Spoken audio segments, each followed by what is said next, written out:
अस्सलाम वालेकुम। आज हम चैप्टर 2 के न्यूमेरिकल नंबर 8 का स्टार्टअप लेने लगे हैं। न्यूमेरिकल की स्टेटमेंट आप बुक से देंगे, उससे पहले उसको कॉन्सेप्ट है। वो कहता है अ क्रिकेट बॉल है was is thrown vertically upward. Cricket ball को ज़मीन से ऊपर की तरफ थ्रो किया गया vertically upward. The time to reach the ground, वो कहते हैं एक बॉल को हमने ऊपर की तरफ थ्रो किया, जो टाइम लगा टोटल टाइम की ऊपर भी गई नीचे आके दोबारा ग्राउंड को हिट किया, वो 6 सेकंड थे।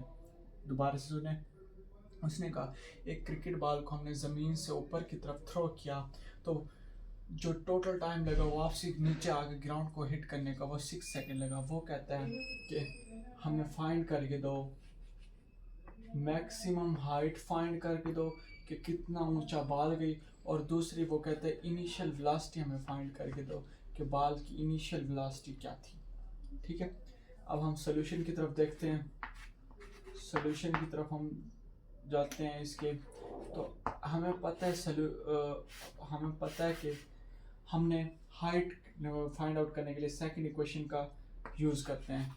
Using second equation of motion, हम हाइट फाइंड करने के लिए सेकंड इक्वेशन, जब सेकंड इक्वेशन ऑफ मोशन क्या है, S is equal to V I T plus 1/2 A T square. लेकिन हमने देखा था ये एक्सेलरेशन तब है जब हम ग्राउंड पे चीज़ों को डील कर रहे होते हैं, ग्राउंड पे डिस्टेंस होता है, लेकिन इधर तो हम हाइट को डील करें तो ये एस एच में तब्दील हो जाएगा, V I T plus 1/2 G T का स्क्वायर।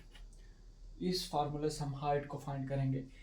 अब देखिए हाइट आ गई, वी आई तो हमारे पास है नहीं, वी आई को फाइंड करना है, टी भी है पड़ा, जी भी है पड़ा, टी भी है पड़ा। तो अब find V I to find initial velocity, V I को फाइंड करने के लिए हम यूज करेंगे फर्स्ट इक्वेशन का।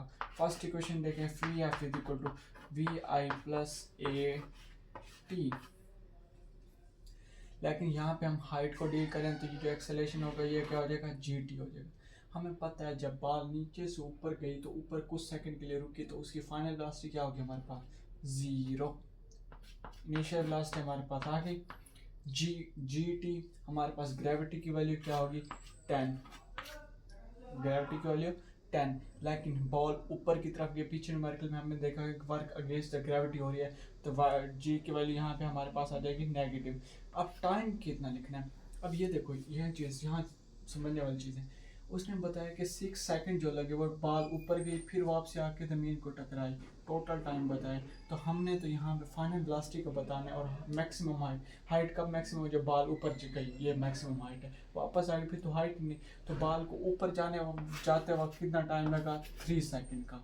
नीचे आते वक्त भी 3 सेकंड, तो टोटल उसने बताया था 6 सेकंड, तो इधर टाइम आ जाएगा 3 सेकंड। तो हमारे पास क्या होगी यहाँ पे देखते हैं, हमारे पास होगी 0 इंटू वी आई माइनस 30, तो हमारे पास वी आई आ जाएगा प्लस 30 मीटर पर सेकंड, प्लस 30 मीटर पर सेकंड इनिशियल वेलोसिटी आ गई। प्लस कैसे हो गया, ये माइनस 30 इधर आया तो प्लस हो गया हमारे पास। अब इसी वी आई को जब इस फार्मूले में पुट करेंगे तो हमारे पास क्या आ जाएगा, 30 इंटू टाइम हमारे पास 3 प्लस 1/2 जी की वैल्यू 10, टी का 3 का स्क्वायर, 3 का स्क्वायर हमारे पास आ जाएगा 30 इंटू 3 90,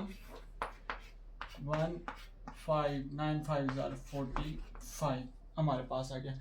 अब जी की वैल्यू यहाँ पे भी नेगेटिव, तो ये नेगेटिव 45, तो हमारे पास आ जाएगा 90 माइनस 45, तो हमारे पास आ जाएगा 45 मीटर उसकी मैक्सिमम हाइट है। यहाँ पे हमने 3 क्यों पुट किया, टाइम, क्योंकि टाइम मैक्सिमम हाइट कब गेन हुई, जब 3 सेकंड के लिए बाहर ऊपर गई, यानी यहाँ पे मैक्सिमम हाइट होगी। वापसी के 3 सेकंड जब आएंगे तो वो तो टोटल टाइम उसने दिया था 6 सेकंड, तो वो तो ग्राउंड पे आ जाएगी, लेकिन हमें सिर्फ मैक्सिमम हाइट का देखना है जो कि 3 सेकंड के लिए गई। तो यहाँ दो रिजल्ट हमने फाइंड कर लिए, पहले इनिशियल वेलोसिटी फाइंड कर ली, दूसरी हमने हाइट फाइंड कर ली। इनिशियल हाइट फाइंड करने के लिए सेकंड इक्वेशन का यूज़ किया, इनिशियल वेलोसिटी फाइंड करने के लिए फर्स्ट इक्वेशन का यूज़ किया। ये न्यूमेरिकल नंबर 2.8 था इस चैप्टर का सबसे इम्पोर्टेंट न्यूमेरिकल, हमने सॉल्व कर लिया।